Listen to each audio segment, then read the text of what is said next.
Welcome to F007 Channel. Dukung terus F007 Channel dengan like, share, comment, and subscribe. Melanjutkan cerita berikutnya dari Battle Through the Heavens.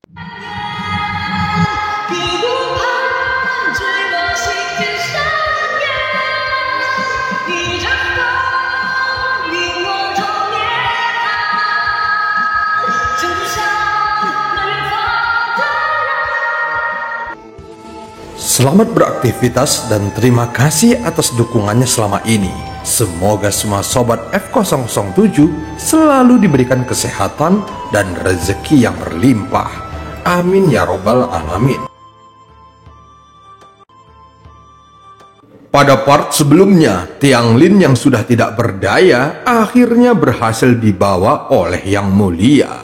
Setelah semua itu, Xiao Yan mendapatkan bintang kembar yang memungkinkannya untuk menerobos ke dewa asli alam leluhur. Jimou juga berpesan agar Xiao Yan bisa menjadi lebih kuat dan dia harus segera keluar dari domainnya.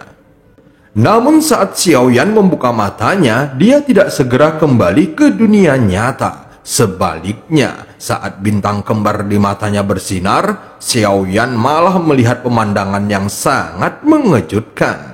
Terlihat sebuah tangan raksasa yang ukurannya tidak diketahui sedang memegang sumber cahaya yang sangat terang.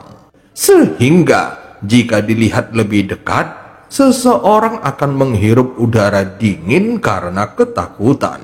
Apa yang ada di telapak tangan raksasa itu bukanlah cahaya biasa, melainkan bintang-bintang yang bersinar redup. Kelima jarinya tiba-tiba berubah menjadi potongan-potongan kecil dengan kekuatan dan hantaman keras yang melanda. Hal itu benar-benar menarik Xiao Yan kembali ke dunia nyata. Sambil memegang matahari dan bulan di tangannya, Xiao Yan dapat melihat dengan jelas sosok itu juga dapat memungut bintang-bintang. Pertunjukan ini akan memberimu pemahaman tentang sebab dan akibat dari dewa asli alam leluhur. Terima kasih. Dua suara terakhir adalah milik Tiang Lin yang terlintas di benak Xiao Yan. Apa yang diucapkannya bukan hanya dua kalimat sederhana, melainkan semangat juang dahsyat dan mengandung kekuatan yang tak terbatas. Lagi pula, bagaimana mungkin seseorang yang tidak memiliki kekuatan bisa memegang matahari dan bulan di satu tangan dan meraih bintang-bintang lainnya? Tentu saja hanya Xiao Yan yang memahami arti sebenarnya yang terkandung di dalam kalimat ini, dan hanya mereka yang memiliki warisan dewa asli super raksasa yang dapat menampilkan keterampilan bertarung seperti itu. Hal terakhir yang dilihatnya adalah raksasa besar dalam gambar itu tingginya lebih dari 100.000 kaki, dan pada akhirnya orang kuat seperti itu dirampok oleh obsesi pihak lain. Namun sejauh yang diketahui Xiao Yan, diperkirakan pada akhirnya Tiang Lin bukannya tidak mampu mengalahkan orang-orang itu, melainkan dia ditipu oleh klan Cimi yang kuat.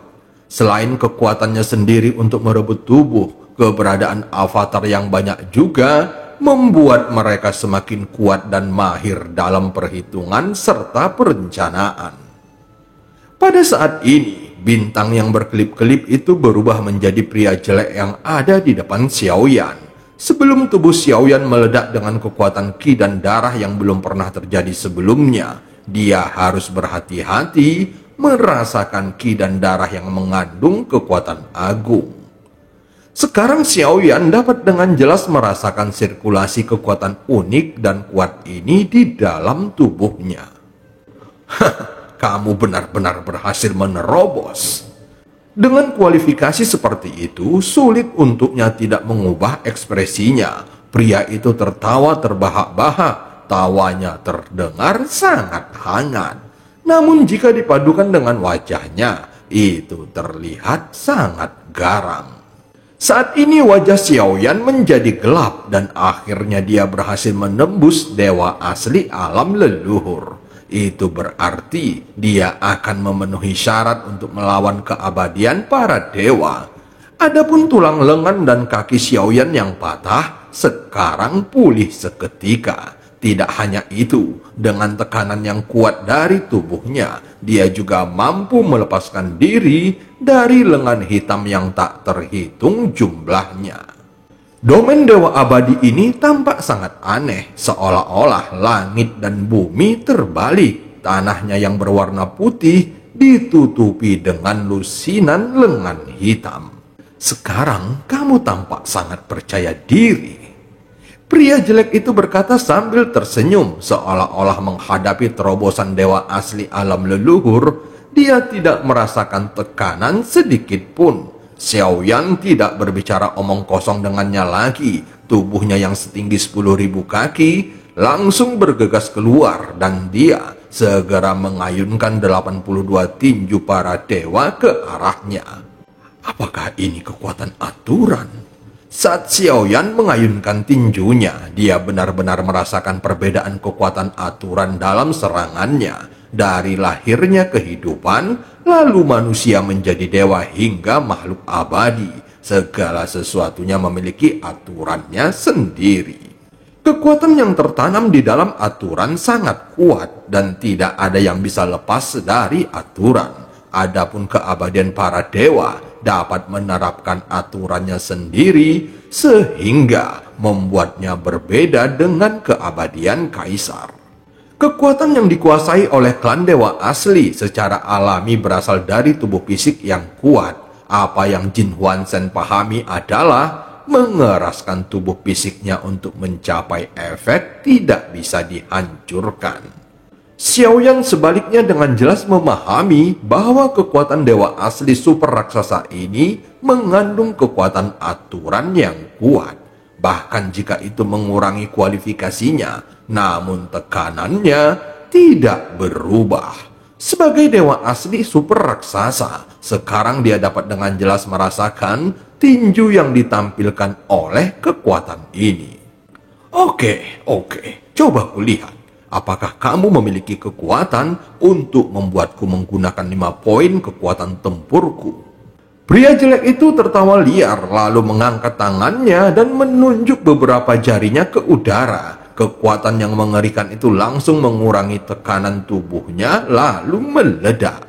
Tiba-tiba tekanannya menghilang untuk beberapa saat. Bahkan kekuatan Xiaoyan yang telah menerobos ke dewa asli alam leluhur belum mampu memblokir serangannya dan masih jauh lebih unggul darinya.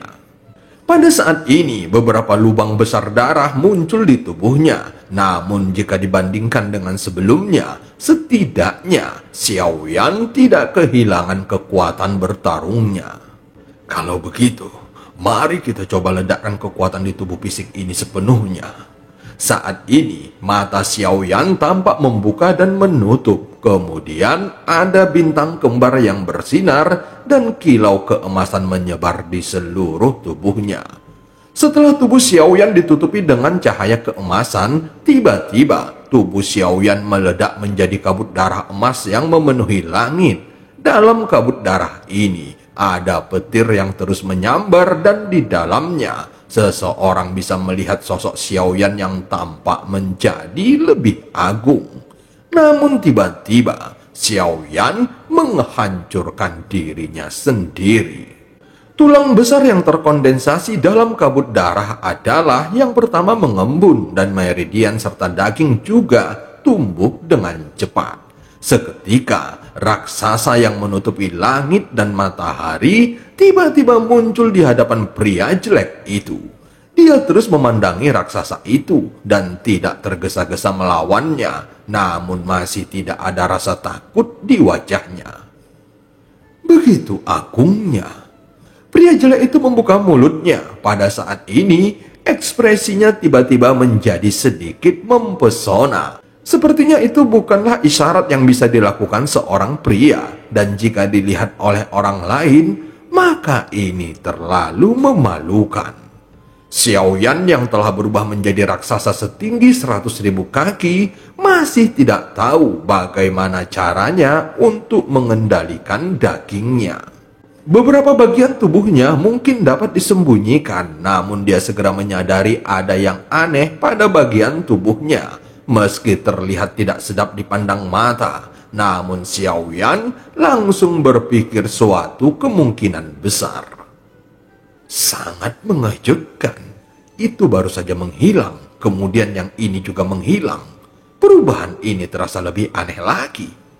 Pria jelek yang berpenampilan seperti wanita itu memiliki ekspresi aneh di wajahnya. Sementara itu, Xiao Yan langsung mengayunkan tinjunya seperti meteorit melesat dengan cahaya keemasan yang menakutkan.